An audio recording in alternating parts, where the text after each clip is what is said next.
ఓం నమో వెంకటేశాయ.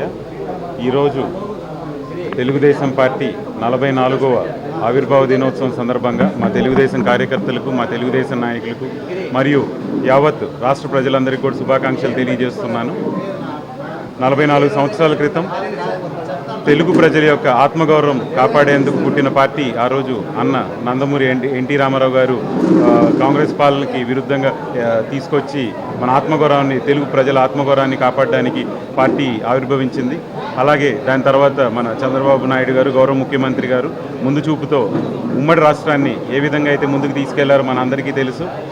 అదేవిధంగా ఇప్పుడు లోకేష్ అన్న కూడా తాతకి తగ్గ మనవడుగా, తండ్రికి తగ్గ తనయుడిగా ఎలా అయితే మనకు అభివృద్ధిని తీసుకెళ్తున్నారో మనం గత 5 సంవత్సరాలు అయితే చూసాము. అభివృద్ధి శూన్యంగా ఉన్నింది.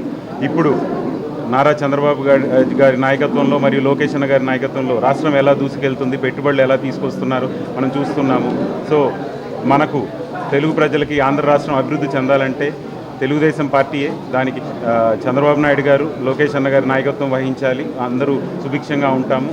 అలాగే తెలుగుదేశం పార్టీకి తిరుపతికి కూడా చాలా అవినాభావ సంబంధం ఉంది. మొదటి సభ ఆవిర్భవించిన చోటు తిరుపతి.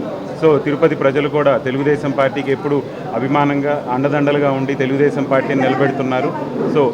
సో మన అభివృద్ధి కావాలి అంటే తెలుగుదేశం పార్టీ కావాల్సిందే. సో మనమందరం కూడా తెలుగుదేశం పార్టీకి మద్దతించి నారా చంద్రబాబు నాయుడు గారి నాయకత్వంలో లోకేష్ అన్న అడుగుజాడల్లో ముందుకు తీసుకెళ్లి రాష్ట్రాన్ని కూడా అభివృద్ధి పరంగా ముందుకు తీసుకెళ్లాలని ప్రజలందరినీ కోరుకుంటున్నాను. ధన్యవాదాలు.